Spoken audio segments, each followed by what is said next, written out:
If you had fences that went 5 feet into the ground and 10 feet above the ground and barbed wire on the top, I suspect we'd get just a few high jumping athletes coming into the United States. You identify some groups that seem to be successful. Yes. No matter who are they? You mentioned Germans. Oh, the overseas Chinese, who are fascinating because the overseas Chinese are successful everywhere in the world. The Chinese are successful everywhere in the world except China. Mm-hmm. And you could also say of the Indians that by and large they are successful everywhere in the world except in India. Is that because in India they're culture bound, for example? That's right. There are so many restrictions on them. I remember an Indian businessman in California saying how he's visiting his son in Silicon Valley and he's trying to get him to come back to India. And the son won't go because here he can move ahead on his own merit. In India, they have more quotas and preferences than we do and have had them longer. And he knows that if he's not with the right group, why, then he's not going to go anywhere. And so he says, forget it. He'll stay here in Silicon Valley. Well, did you write this book because of today's immigration debate, or is it tied into... Oh, no, good heavens. I started this book in April 1982. Oh. So today's immigration debate was not the uppermost thing in my mind. Well, I assume you think it may have some influence on today's debate. I would hope so, because the situation, there are so many pluses and minuses. It's going to take some very serious thought to sort them all out. For example, the winning of World War II without having to land American troops on the beaches of Japan, where they undoubtedly would have been slaughtered by the tens of thousands, was made possible solely by immigrants who came over here and created the American atomic bomb. Mm-hmm. The American space program and the Russian space program are both due to the German rocket sciences. You can run down the whole list of things that have been created. The garment industry in the United States and many other countries created by Jews and so on. So and yet you see the modern transportation today, and modern communication, I guess, is having less impact on the transfer of human capital. The movement of people itself may not be as important. Exactly. That is now you can transfer the human capital, by multinational corporations, by the internet, by sending people abroad to be educated. Most of the people who receive PhDs in engineering in the United States today are not Americans. A lot of people don't like that. That's right. Americans don't have the education in many cases to stand up to that kind of rigorous work. In your book, you note that some immigrant groups seem to have these persistent traits that no matter where they go, they seem to have them. Mm-hmm. Why does that happen? And in a culture like ours where we're pushing assimilation, couldn't that interfere with that process? Well, I think the groups that have a full range of skills, they have businessmen, they have workers, they have the whole range, they can have their own little enclaves. And in fact, the Germans and the Jews at one time had that kind of system. You could live on the Lower East Side of New York and you have your own doctors, your own businessmen, your own stores, everything, speaking Yiddish every day without a word of English, and go on and live a lifetime that way. Is that good? I mean, it has its pluses and minuses.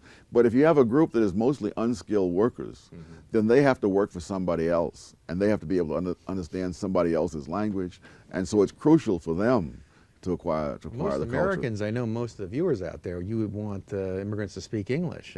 Most of the immigrants themselves want to speak English. The reason there's a controversy is that you have many activists, both from within the group and people in the larger society, who want to keep them foreign. But most of the immigrants themselves want to become Americans. Self-appointed do-gooders. Oh, you got it. I want to talk more about that. If we're a land that in God we trust, and Jesus says, "Let the children come to me," wouldn't you agree that we need to open our arms to Mexico?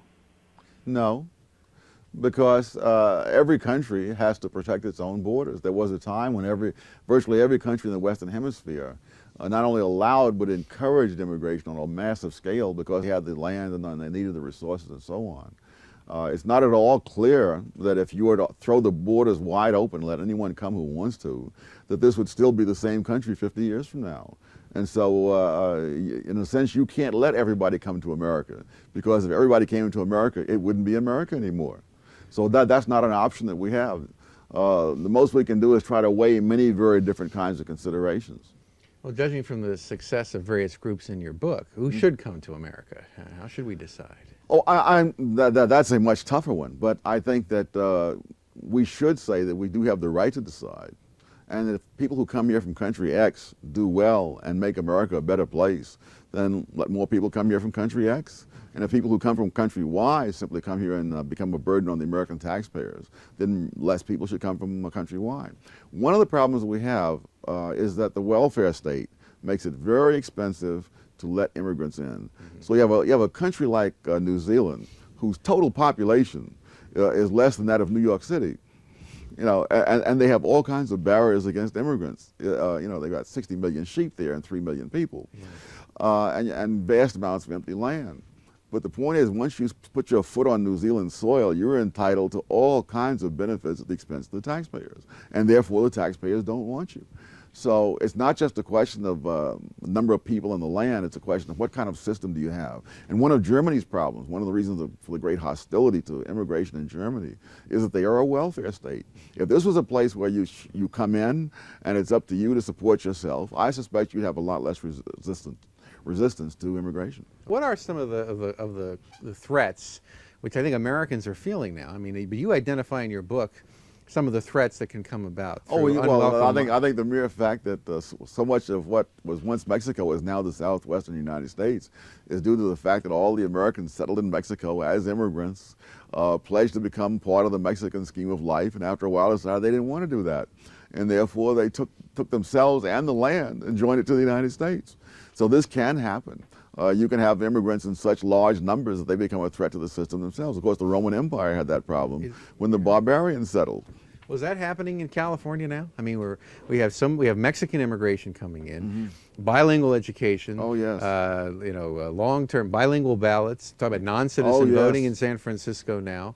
The Mexican government is becoming increasingly active in asserting. Sort of I mean, are we beginning to see? Yeah, I think the tragedy is that a lot of the immigrants, of course, come in illegally, which means we have no control whatsoever over what kind of people come in, other than those who are willing to come in. What shocks me is that people who try to cross that border and are caught are turned loose scot-free to try 2 or 3 more times that week. Meanwhile, you're cracking down on businessmen who are trying to run a business, and you're trying to recruit them as law enforcement agents to enforce laws that the Immigration and Naturalization Service is not enforcing. Well, what should it mean? Who should determine whether someone's legal or not legal in the United States? Just the Federal Immigration Service? Yes, and I think what you need is to get away from squeamishness. I can't believe that you couldn't stop this immigration from Mexico, for example. If you dug trenches 5 feet deep in the earth and filled them with concrete so nobody could, You afraid of a national ID card? I'm afraid of what it would be used for, but I hate to see a problem dealt with not by attacking those who create the problem, but by attacking vast numbers of other people who have nothing really to do with that problem. I'm afraid what would be done with a national ID card. But if you had fences that went 5 feet into the ground and 10 feet above the ground and barbed wire on the top, I suspect we'd get just a few high-jumping athletes coming into the United States. Do you think that the ideology of the free movement of labor as it relates to immigration is picking up steam in this, in the Congress with the Republicans in charge? I don't know, because these things go back and forth. The conservatives are split on this. The libertarians are gung-ho for it all. Well, what about this? I mean, the libertarians don't think there should be any borders at all, right? That's right. That's right. Well, they don't think there should be any government, so therefore there necessarily wouldn't be any borders. Well, so where's the balance? You want to preserve your national culture and your you have to. Otherwise, they would. I mean, the immigrants are coming here because of something they find here that they don't find in their own homeland. Obviously, if you allow this to become just like their homeland, there won't be any benefit to them, and it'll be a tremendous loss to the people who are already here.